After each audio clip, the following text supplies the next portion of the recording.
अर्थात प्रत्याहार भी डालेंगे, है ना। अर्थात माहेश्वर सूत्र के प्रत्येक वर्णों का, अर्थात माहेश्वर सूत्र के प्रत्येक वर्णों का, अर्थात माहेश्वर सूत्र के प्रत्येक वर्णों का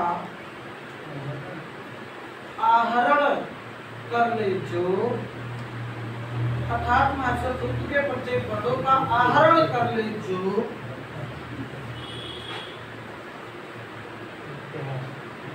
आहरण कर ले जो कामा प्रत्याहार कहलाता है, प्रत्याहार कहलाता है ना। ये हो गया। अब आगे प्रत्याहार की पुष्टि के लिए पाणिनि ने सूत्र दिया है, तो जो पाणिनि सूत्र लिख लीजिए। तो करने के बाद क्या लिखेंगे? पाणिनि सूत्र। पाणिनि सूत्र लिखिएगा। पाणिनि सूत्र क्या है? आदिरंतेन संहिता। लिखो फटाफट। संहिता का मतलब क्या लिया गया? जोड़ लिया गया। आदिरंतेन का विग्रह क्या है? आदि अंतेन है। आदि मतलब क्या होता है? प्रारंभिक होता है। आदि का मतलब प्रारंभिक होता है। अंतेन मतलब क्या होता है? अंतिम होता है ना। तो अब यहाँ परिभाषा क्या बनेगा? प्रारंभिक और अंतिम वर्ण के जोड़ को, लेकिन अनुवृत्ति साथ लेके चलेंगे। किसका? सूत्र का। इसके नीचे लिख देंगे इतना डॉट का इंडिकेट करने का नीचे, अर्थात माहेश्वर सूत्र के प्रारंभिक और अंतिम वर्णों के जोड़ को, अर्थात माहेश्वर सूत्र के प्रारंभिक और अंतिम वर्णों के जोड़ को, अर्थात माहेश्वर सूत्र के प्रारंभिक और अंतिम वर्णों के जोड़ को प्रत्याहार कहते हैं। अर्थात माहेश्वर सूत्र के प्रारंभिक और अंतिम वर्णों के जोड़ को प्रत्याहार कहते हैं। कर लिए? अब आप एक हेडिंग डाल दीजिएगा, प्रत्याहार बनाने के प्रमुख नियम व शर्तें। प्रत्याहार बनाने के प्रमुख नियम व शर्तें।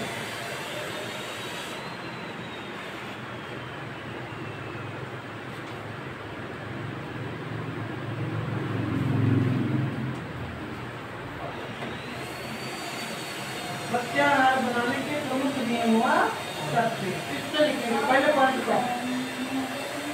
प्रत्याहार बनाने के प्रमुख नियम व शर्तों में पहला पॉइंट आप लिखिएगा। पहले पॉइंट में लिखिए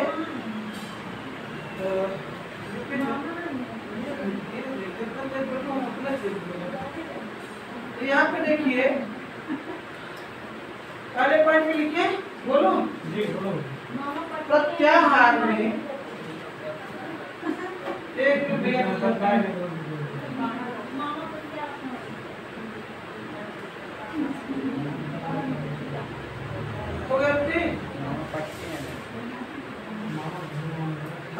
दूसरे देखिए, क्लास में डिस्टर्बिंग है, उसके लिए आप कई क्रम पा सकते हैं। मान लो इमरजेंसी काफी है ना, नहीं बाहर जाने की बात नहीं है। घर पे भी अपने सामंजस्य स्थापित कर लीजिए।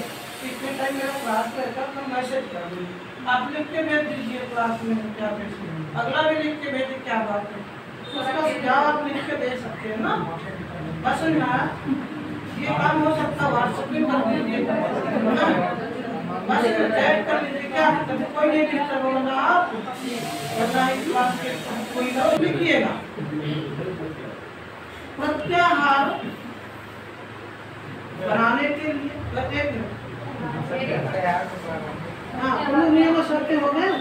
चलिए, प्रत्याहार का प्रारंभिक वर्ण, प्रत्याहार का प्रारंभिक वर्ण बिगड़ जाता है ना, दिक्कत ये होती है, हमारा खुद ही बिगड़ जाता है। चलिए, प्रत्याहार का प्रारंभिक वर्ण माहेश्वर सूत्र का कोई भी वर्ण हो सकता है, किंतु प्रत्याहार का प्रारंभिक वर्ण माहेश्वर सूत्र का कोई भी वर्ण हो सकता है, किंतु ध्यान रहे कि वह हलंत वर्ण ना हो, किंतु ध्यान रहे कि वह हलंत वर्ण ना हो, किंतु ध्यान रहे कि वह हलंत वर्ण ना हो। इतना हो गया। अब आगे लिखिएगा अगले बिंदु पर। इना लिखा जो लिखा थे जो, हाँ समझाओ इतना लिखा थे दिए डाल लगा।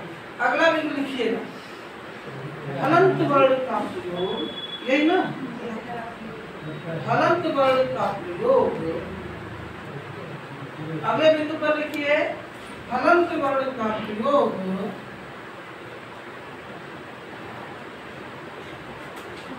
प्रत्याहार बनाने के लिए, हलंत वर्ण का प्रयोग प्रत्याहार बनाने के लिए अंत में होता है।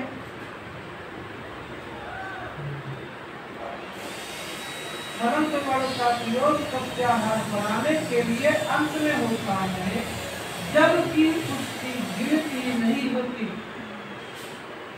जबकि उसकी गिनती नहीं होती।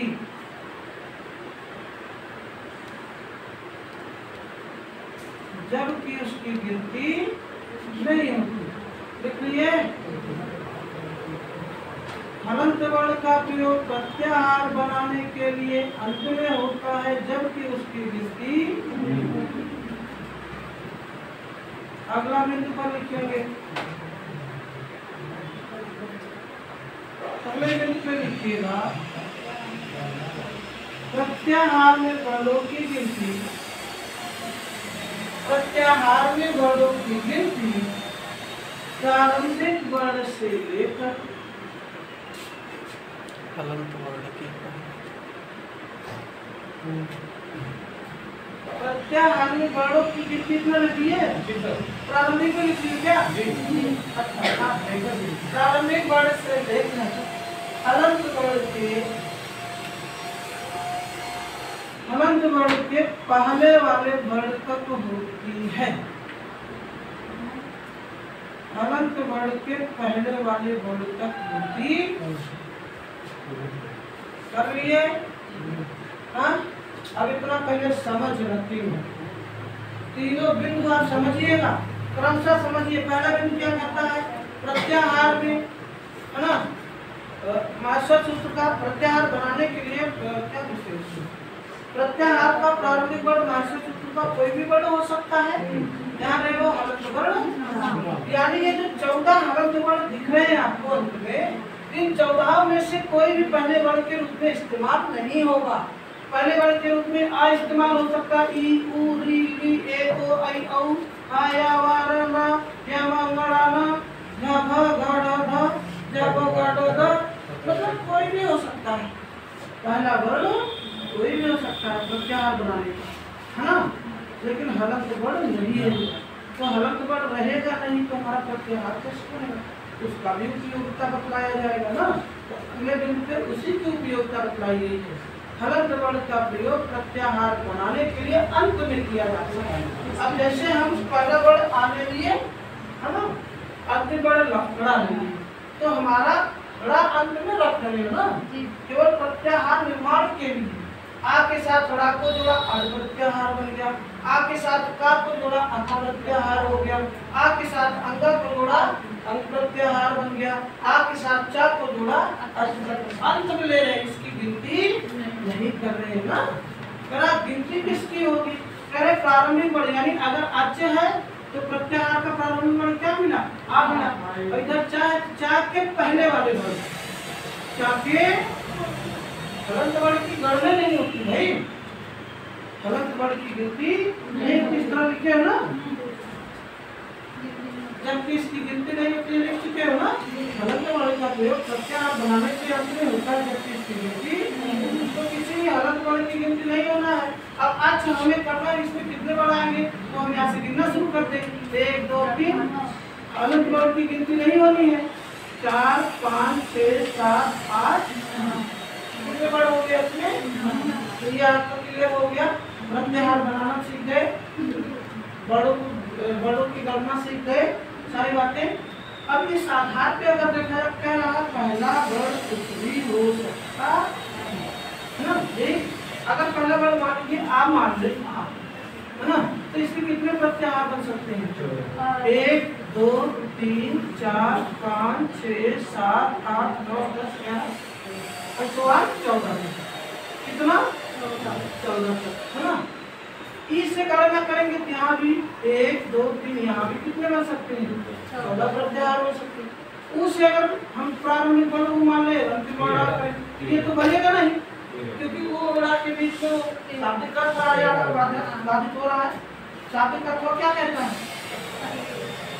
प्रत्येक वर्ण का निग्रह करो, तो निग्रह यहाँ दिखा नहीं दिखा ना, तो निग्रह यहाँ होगा नहीं, तरफ ये नहीं बन सकता। यानी रात को छोड़कर का से जुड़ेगी, उच्च तो एक छूट गया ना, यानी यहाँ कितने हो गए? 13। री से का ये भी 13। अब री और का नहीं बनेगा तो ये 2 छूटेंगे। अब कितने बनेंगे? ये इतना जोड़ के देखा 14 दूना 28, 13 दूना 26। इतने जोड़ना कहाँ करें? 13 जा 12 जाएंगे, कितने हो रहे हैं? 54 हो रहे हैं ना। तो प्रत्याहार कितने माने जाते हैं? पूरा बनेगा कितना बनेगा? सैकड़ों बनेगा। हाँ, सैकड़ों प्रत्याहार दिखते हैं। हाँ, ये मतलब सैकड़ों मतलब हुआ कि भैया 1000 पहले 999 तक सैकड़ों में चलता, 100 से लेकर 999 तक सैकड़ों में ही आएगा ना, तो सैकड़ों में लिखा हो गया, तो सैकड़ों में रहे हैं। अब यहाँ समस्या आप करेंगे क्यों मान रहे हैं? बल तो रहे बहुत सारे, है ना। ऐसा क्यों? प्रत्याहार की संख्या 43 क्यों, जबकि बल कितने रहे हैं? बहुत सारे। हाँ, तो काहे इतना भाई? किन निमित्तम?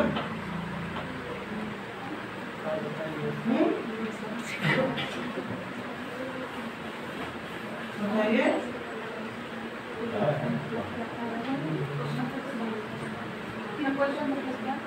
मैंने कहा किन निमित्तम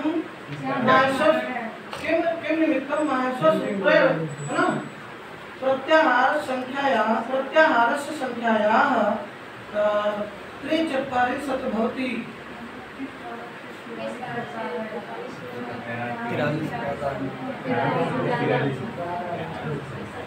बताइए। व्याकरण की सुविधा के लिए जो उचित था उतना ही पानी नहीं बनाया। व्याकरण की सुविधा के लिए जो उचित था उतना मान लिया गया। आपका तर्क सराहनीय है। और वे अरे तर्क देवे गलत तो है ना, आपको हम पुष्टि करब ना, पुष्टि तो स्वयं पतंजलि करेगा। आगे बताओ। कौन का पुष्टि कंचन बाबा कंचन यादव सुन लिया क्या रंग बोला? किस कारण कर दीजिए? हेलो, डेट होगी नहीं है? हेलो जी नमस्कार, बताइए किस कारण प्रत्याहारों की संख्या 43 होती है मानी गई है?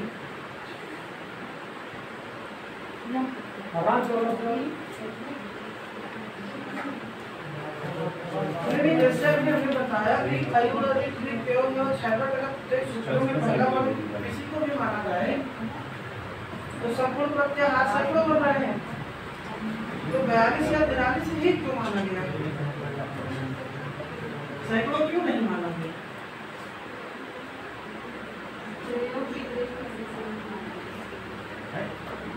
अच्छा ठीक है, ध्यान बताइए। जितनी जरूरत उतनी रखी गई। चलो, आपको व्याकरण पढ़ने से पहले आपको बता दिया जाए संसार में या संस्कृत जगत में पहले साहित्य आया था, व्याकरण बाद में आया। व्याकरण कब आया है? बाद में आया। साहित्य में जिन प्रत्ययों को देखा गया,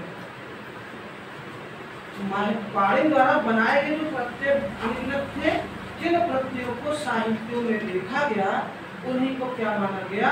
उन्हीं को गणना में लाया गया बाकी जिन प्रत्ययों की उपयोगिता नहीं दिखी उनको गणना में नहीं लाया गया, यानी उसको छोड़ दिया। यानी 42 या 43 प्रत्याहार प्रयोग में होने के कारण ही उसकी गणना की गई। बाकी अन्य जो प्रत्यय नहीं, अन्य प्रत्यय जो बन रहे थे उसकी गणना या उपयोगिता कहीं दिखी नहीं, इसलिए उसको क्या कर दिया गया, नगण्य कर दिया गया। बिल्कुल उसी तरह जैसे मानव शरीर में कुछ कशेरुकाएं पाई जाती हैं, पूछ का कोई काम ही नहीं है, इसलिए प्रकृति ने क्या कर दिया, पूछ को निकालना बंद कर दिया। क्यों, पूछ देखा मैंने पूछ ना देखा ना, कुछ कशेरुकाएं होती है ना, असल में पूछ निकलना क्या हो गया, बंद हो गया। नाखून हमारे हाथ में निकलते हैं, जिनकी उपयोगिता हमें नहीं महसूस होती उसको हम काट कर फेंक देते हैं, जिसकी उपयोगिता महसूस होती है खरबूजे टाइम वो अपना बाएं हाथ में ज्यादा हाथ है, दाहिने हाथ में कम हाथ है। बस ना जब हत्था हुई तो बाएं हाथ में जो हत्था दाहिने हाथ में रखे हो, ये जानते रहिए है ना। इसकी उपयोगिता क्या होती है, यानी साहित्य में देखा गया कि जितने प्रत्याहार प्रयोग में थे उतने कोई मान्य किया है, समझ गए ना। तो इसके लिए अगला बिंदु एक पॉइंट बढ़ा लीजिए फटाफट, है ना। देखिएगा संस्कृत में कुल प्रत्याहारों की संख्या 43 है। संस्कृत में कुल प्रत्याहारों की संख्या 43 है। हो गया, संस्कृत में कुल प्रत्याहारों की संख्या कितनी है, 43 हो गया। अगले बिंदु पर लिखेंगे 43वां प्रत्याहार रा, रा या रा, है ना। वो लेखनी दोष है, कहीं रा लोग लिखते हैं कहीं रा लिखते हैं, तो शुद्ध यही होना चाहिए रा, है ना। कुल प्रत्याहारों की संख्या कितनी है, 43 है। अगले बिंदु पर लिखे 43वां प्रत्याहार रा अथवा रा, दोनों माना जाता है लेखनी दोष में, है ना। शुद्ध क्या होना चाहिए, राम, रात हुआ राम, ब्रैकेट में रा ला, इसके अंतर्गत दो बनाते हैं रा और 43वां प्रत्याहार रा अथवा रा, ब्रैकेट में रा ला, इतना हो गया। अगले बिंदु पर लिख लेंगे प्रत्याहारों का निर्माण किए थे सारे, तो आप एक लाइन में लिख लीजिएगा, प्रत्याहार का निर्माण स्थान व समय बचाने के लिए किया गया। प्रत्याहार का निर्माण स्थान व समय बचाने के लिए किया गया। प्रत्याहार का निर्माण समय व स्थान बचाने के लिए किया गया। कर लिए,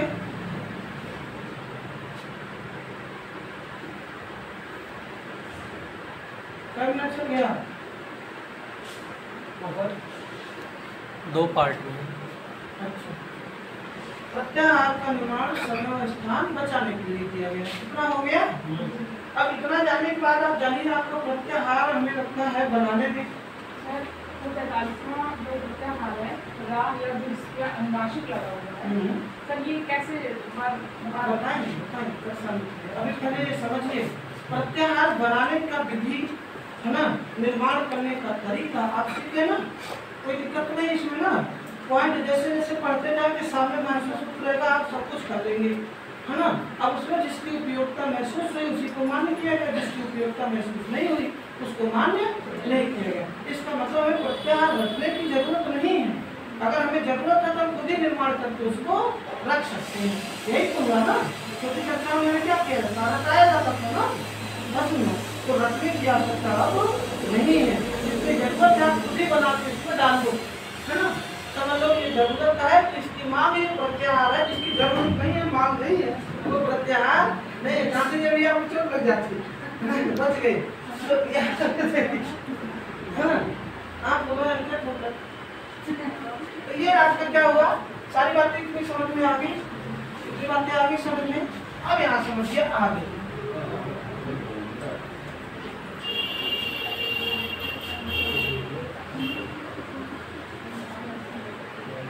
आगे चलेंगे। आगे जब इससे आगे बढ़ते तो देखते हैं कुछ प्रमुख प्रत्याहार ऐसे जिनके विभिन्न नाम है ना, विभिन्न नाम है जो बहुत प्रसिद्ध हैं। जैसे अच प्रत्याहार स्वर के नाम से जाना जाता है, हल प्रत्याहार व्यंजन के नाम से जाना जाता है ना। इसी तरह आपके स्वर प्रत्याहार है। हाँ आ जाएगा, पहले अलग बोल देती। स्वर प्रत्याहार इसमें समुद्र आते हैं, है ना। स्वर प्रत्याहार इसमें रुसुमल आते हैं, यड़ प्रत्याहार इसमें अंतस्वर आते हैं, ये प्रत्याहार इसमें स्पर्श आते हैं, है ना। ये प्रमुख प्रत्याहार इसमें कितने बड़े पाए जाते हैं या विभिन्न नाम क्या क्या है, ये थोड़ा सा आप एक ग्राफ बना लीजिए, है ना। बात समझ गए ना। तो उसके नीचे एक ग्राफ बना लीजिएगा। एक तरफ क्या होगा, प्रमुख प्रत्याहार, है ना। कैसा प्रमुख प्रत्याहार, तो फिर हमें प्रमुख जाना, प्रमुख प्रत्याहार अन्य नाम हो जाएगा, वर्णों की संख्या हो जाएगी, है ना। अब प्रमुख प्रत्याहार सबसे पहले हम क्या बोलेंगे, अलय लिख लो भैया, अलय। अब का अन्य नाम क्या है, संपूर्ण वर्ण कह सकते हैं, संपूर्ण वर्ण। और संपूर्ण वर्ण कितने हैं भाई, 49 है। दूसरे नंबर पे आपका क्या है, दूसरा नाम क्या है, स्वर है। तीसरे नंबर पे क्या है, हल। हल का दूसरा नाम क्या है, व्यंजन है। अब यहाँ कितने वर्ण हो जाएंगे, 9। यहाँ कितने, 33 बटे 34। दोनों मान जाता है, वो बताओ कि कैसे। आगे आपको क्या मिल जाएगा, जड़ मिल जाएगा। जड़ का दूसरा नाम क्या है, अंतस्थ नाम है। इसमें वर्णों की संख्या 4। अगला क्या है, या है। इसका आपका नाम क्या है, स्पर्श वर्ण है ना, स्पर्श नाम है इसका। इसमें कितने वर्ण पाए जाते हैं, 25। अगला कितना है, सल है। सल में कितने पाए जाते हैं, 4। उसमें इसमें कितने वर्ण हैं, 4। ये प्रमुख प्रत्याहार है ना। इनके विभिन्न नाम है, ये अक्सर लिखते रहेंगे आपके सामने, पढ़ते रहेंगे, ये समझना है। अब इसी में आप बहुत सारे बना, वर्ग का पहला, वर्ग का दूसरा, वर्ग का तीसरा, वर्ग का चौथा, ये भी आप बना सकते हैं जितना बनाना चाहें। क्या बनता होगा ना, क्या किसी और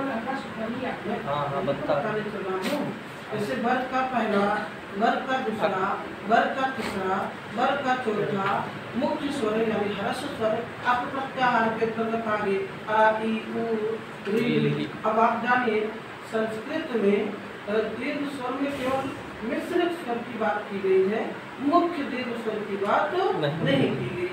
जैसे बड़ा, बड़ी, बड़ा, बड़ी री, है ना, इस सब की चर्चा नहीं की गई। तो आप ये जानते रहिए। तो ह्रस्व स्वर हो, दीर्घ स्वर हो, जो भी हो, आप ह्रस्व स्वर किसके अंतर्गत ले जाएंगे, आप प्रत्याहार के अंतर्गत ले जाएंगे। और दीर्घ स्वर आपका ए ओ ऐ औ इतने मिलते हैं, तो हम एच प्रत्याहार, एच नहीं ए प्रत्याहार है ना। तो वो जानिए, इसमें जितना बढ़ाना चाहे बढ़ा सकते हैं मेरे कहने को, है ना। लेकिन इसमें प्रमुख आप जानिए, यहाँ से एक सस्पेंस आया, कौन सा, अगर हल को व्यंजन मानते हैं तब संख्या कितनी होगी, 35।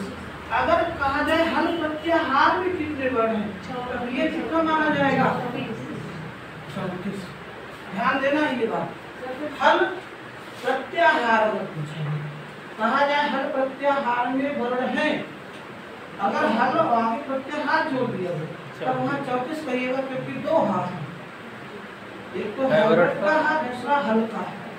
लेकिन हल ब्रैकेट में व्यंजन को दिया जाए में वर्ण है, हल ब्रैकेट में व्यंजन लिखा जाए में वर्ण है, प्रत्याहार ना लिखा है, तब कितना बताएंगे, समझ गए ना, एकदम क्लियर समझ रहे ना।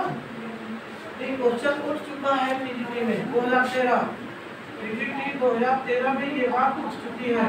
और खूबे मार पड़ा नहीं लोग है ना, 35-34 खूबे मार कर रहे, 35 मार रहे हो 35 व्याख्या करता, जो 34 मारे रहो 34 व्याख्या करता। हम तो गिफ्ट मार रहे, हम दोनों व्याख्या ना करते, हमने तो गिन लिया, हम आप गिने गिन के करेंगे। व्यंजन तो कितने होते हैं, 35। हैवर्ट और हल हमने कहा 34 आओ तो 34 करो, देखा जाएगा, है ना। तो आप जानिए ये 2013 पीजीटी में क्वेश्चन का प्रश्न है ना। मतलब सर हाल की बात प्रत्याहार न हो तो 35 व्यंजन इंडिकेट होना चाहिए। अगर खाली हाथ है जवान मक्का तो मार के हो क्वेश्चन हो ये खराब। अगर हल के साथ प्रत्याहार जोड़ा है तो 34 और हल ब्रैकेट में व्यंजन दिया है तो 37 और खाली पूछो तो हल में कौन है जबर मन का कौन मार के और दोनों सही है दोनों दिया उपरोक्त दोनों तो